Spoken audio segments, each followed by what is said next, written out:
Star Trek, the animated series. We're up to this episode. I'm not even going to try and pronounce Ambergris. And I think I know why this episode is so damn wacky. 3 air breathers have invaded the sea foliage. We saw them as we gathered edibles. Like, comment, and subscribe, and let's get into the review.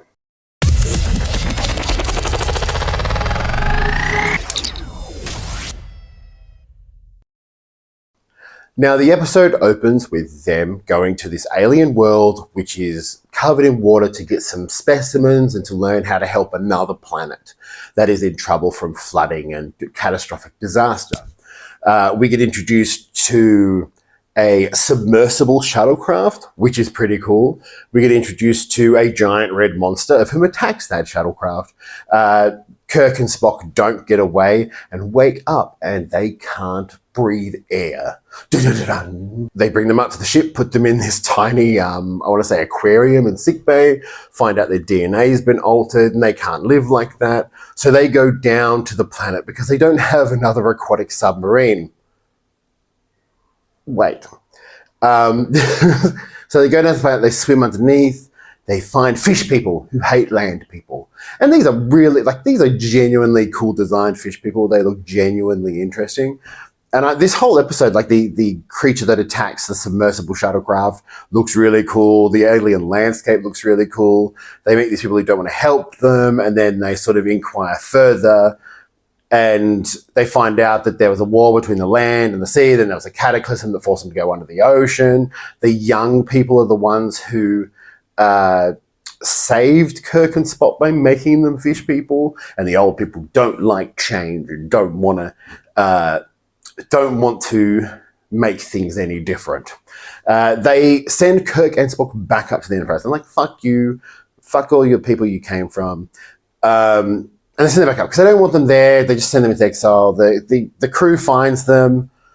And then we find out that there is an earthquake coming, a cataclysmic earthquake that will destroy the topography of that area of the planet. That is a fucking strong earthquake.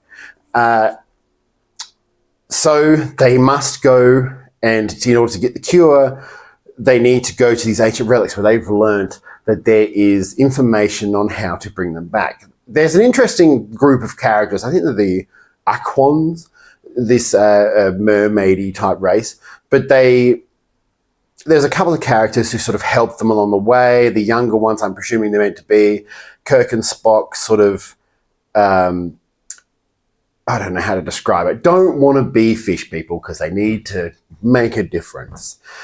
So when they go down to this planet, they do learn that there's archives and there should be a way to turn them back. They go swimming into this dangerous area.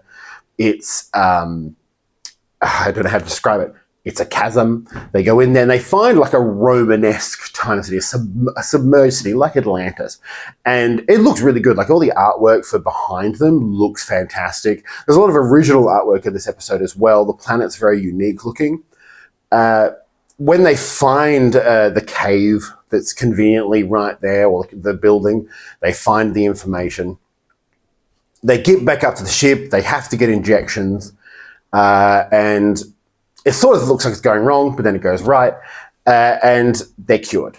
The the mermaid people are still waiting for this big earthquake. There's a pre-earthquake and then there's a big earthquake.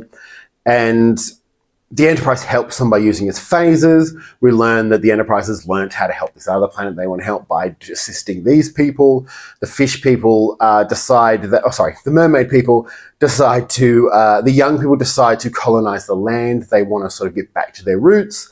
And Kirk goes, you got to always keep in communication. You don't want what happened before to happen again. And they say, we won't let it happen. So we've got peace on this mermaid planet. We've got Kirk and Spock going to save this other planet.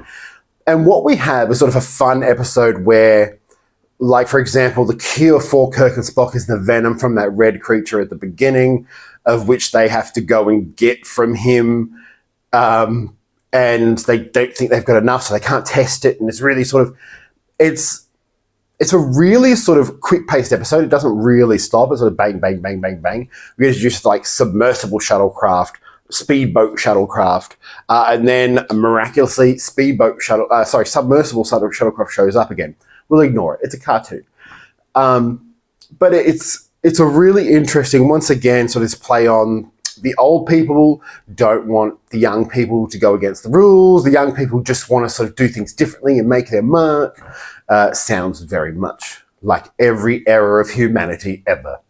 And it's a really fun episode. I want to say it's the most sort of adventure-y episode. Like, you can imagine this being like an episode of season 5 of Discovery, or something where they have to go to ancient ruins to get these manuscripts that are on paper in the water, and then they don't disintegrate when they bring them up, and they didn't disintegrate in the water. Anyway, it's genuinely one of those episodes where I think that live action would look fucking fantastic. Like, it would be amazing to see that creature come alive and those mermaid people come alive, and that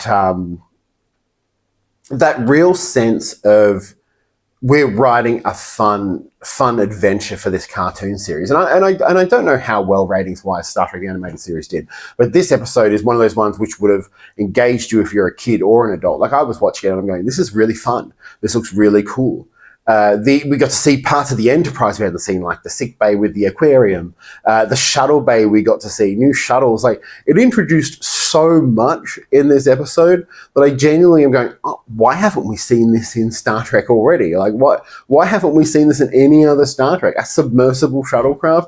I suppose because it doesn't really make sense, because you'd need similar hull conditions to be underwater and also in space. So you could probably make them mix and match. But the shuttle looked really, really cool. Gets fucked over and then magically reappears again. Overall, you know what? One of the best of the season. I think, like, we're near the end of the first season. I know the second season is very, very short. But this one, I want to say, is a really good watch for those people who really want to see more aliens and more strange new worlds type things in our Star Trek. This animated series episode, it really demonstrates the power of animation over the live action of the 60s, in that you can have truly alien worlds. And there's not a second, like, the voice cast felt the same. It felt like James Doohan and Majel Barrett, which it probably was. But at the same time, they were doing enough of a different voice that it felt really natural. I think that Bones' banter was really sort of, I want to say, fun in this episode. I feel like this is the animated series sort of on all cylinders. This is sort of, if you wanted to make a great animated series of Star Trek, it'd be episodes like this. Quick, to the point, sci-fi adventure with a nice little message in it. I've been Trek Trav. Tell me what you thought about this episode, and I'll see you next week for the next episode.